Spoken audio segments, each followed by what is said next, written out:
Oh my days, is it Friday? I love Fridays, ladies and gentlemen, of the Scribe Tribe. Friday mornings means Friday Galactic Challenges featuring none other than the amazing Hutt Cartel. Let's all praise our new lords and saviors, for they are fantastic. Unfortunately, in this particular Galactic Challenge, I'm finding it a little bit difficult for us to get those very top tier rewards. Fortunately, getting the second best crate, which gets you all those delicious Omicron materials that you want, you'll be coughing like a person with COVID in no time.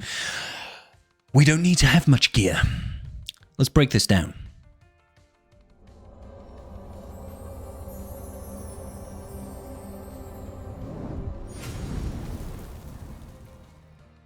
Okay, so first and foremost, checking out the modifiers of this particular battle. Global modifier is Remnant of Power. Whenever a character inflicts a debuff, they gain a stack of Imperial Rule, which can't be copied, dispelled, or prevented. That's just basically stacking offense and potency. Doesn't really come into play for us. Yes, we do a lot of debuffs, but we're not winning or losing based on stacking offense and potency.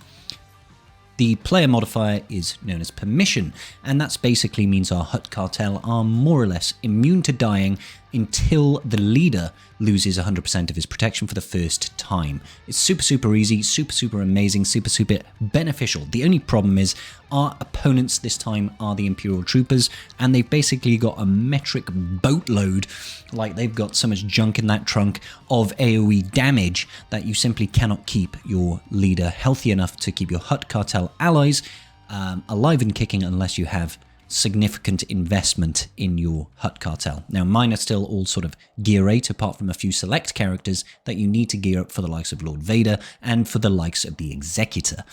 So, Endless Ranks also means that they're going to revive 3 times, which is unpreventable, even if you use something like Execute from Boba, even if you were to disintegrate with Mando, even if you were to annihilate them with the Lord of Destruction Nihilus. They will still revive because they are just built that way, I guess. Imperial Troopers are just like that.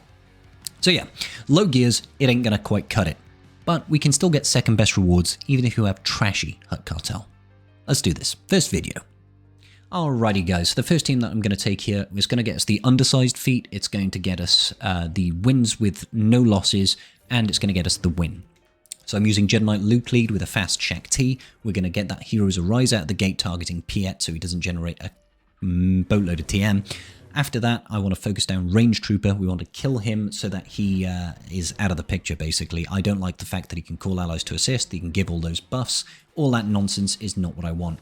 I'm bringing in Gas because he can do an AoE daze, as we can see, but also he's going to make enemies weaker. They'll lose their max health when he attacks them when they don't have protection, and he will also increase cooldowns on enemies when he crits. That's important to make sure that Piet doesn't go absolutely crazy on us.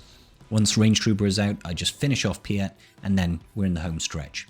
I'm using Shakti's first special here just to hide Revan, and that means there's no way they'll accidentally kill him, and we won't get that no losses feat bonus. With this, if they do get anywhere close to killing him, at least he'll trigger Sacrifice on one of his allies. Now you could go in with a Jedi Knight Revan lead, but I feel like the Luke lead, equalizing the speed of the enemies, is probably more beneficial in the long run. So, see you later, Stark. It was good knowing you, pal. I'm glad you were here. Adios. As an alternative to a Jedi Knight Luke lead, we can actually go in with an EP Mara Jade setup. Now, same principle applies. The real threat is going to be Piet. Let's try and stun him out the gate. If you can't, it's not the biggest deal. Unfortunately, we do get a daze here on Mara Jade, but we'll be able to deal with that soon enough. Once Palp takes his turn, gets the AoE stun out, you should be off to the races, as it were. Now make sure with your turn with Vader, you do Force Crush, then go into Merciless Massacre, gives you an extra bonus turn overall, and then the idea is to once again focus down on Range Trooper so he can't pass those buffs, he can't call those assists, etc, etc. Once you're out of Merciless Massacre, do your second Force Crush, and then you can usually yeet someone out. I'm using Thrawn here to pass turn meters with Mara Jade, and that's going to cleanse the daze that was on her, so she'll start being able to gain TM again. Once we've killed Range Trooper a grand total of 3 times, we'll be able to start working on that boy Piet.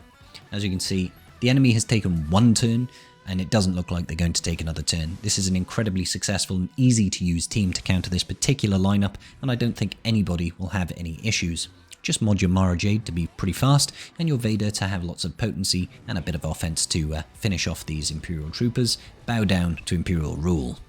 And finally, for one final team that you can use on this, Bad Batch. A lot of people have got Bad Batch geared up. Mine here are Relic 5. The benefit of this is that Echo, apart from being fast, has an undispellable, an unresistible AoE daze and heal immunity, which means we can control Piet out the gate. Don't be like me and do a basic here. You really want to go in with that big AoE and start getting that true damage across the board. I don't know what I was thinking, but then again, it's not uncommon for me to not think at all. So, the idea of the game is the same as always, ladies and gentlebeans. We want to be looking to take out Range Trooper. We've got lots and lots of control. Let's make sure we kill units before Piet starts to go a little bit crazy, starts spreading that marked, starts giving days to our entire team. We don't want any of that nonsense. So, Wrecker does his fisty thing. I'm still, for some reason, just playing this very, very badly, but ultimately you'll see it doesn't matter, because even a baby with no hands could actually win with the Bad Batch in this fight, I believe. So, bye-bye Range Trooper. Yep, he's gone. Yeah, so they take a couple of turns, but ultimately, once we get to this point and we've got all the true damage, it's not going to matter at all. You can see that the global modifier here, I can't remember which one it was called, is actually got a bunch of stacks on our Echo, so it's increasing his damage by, 2% per stack, so he's gaining 60% additional damage and potency, which is nice. Yeah, he's a mad lad. He's a mad lad thanks to all those AoE's unresistible debuffs. And that is going to about do it for the undersized feats. Now, once you have done this, you are able to just go in with a very easy tier 6 and clear it out with Hutt Cartel. And this is the team that I'm going with. I'm actually going in with Embo lead, because Embo lead is best lead. And we've got Boba Fett, Cad Bane, Kassantan, and Bouche Leia. Kassantan and Bouche Leia are only gear 8. I went with Embo lead because his lead actually gives counterattacks, which is going to cause, people to, counterattack and put thermal detonators out. But at this tier, the enemies just really aren't as strong as other tiers. Obviously, your Hutt Cartel allies can't die until your leader has lost 100% of their protection for the first time, and honestly, the damage is not particularly there, so if you have some relic levels on your Boba Fett, your Cad Bane, even your Embo, then you should be able to get this done without any issues at all. And getting it done at this tier 6, which is incredibly doable, is just so much easier than trying to bang your head against a wall on the top tier. Now, this will give you the second best rewards, the second best crate, and that's all you really have to worry about. As you can see, there's absolutely no threat from this team at this point. Everybody is basically fully healed. Go out there and get your rewards, guys. But most importantly, if this video was useful to you, please do go hit that like button and subscribe to your boy Scribe, because I'll be pushing out more content in the very near future. I think we might be putting out some videos. Stuff and things, guys. Stuff and things. Thank you so much, and I will see you all in the next video. Peace. Just giving a quick shout out to my patrons. I appreciate each and every single one of you, and without your support, I wouldn't be doing this today. Thanks so much.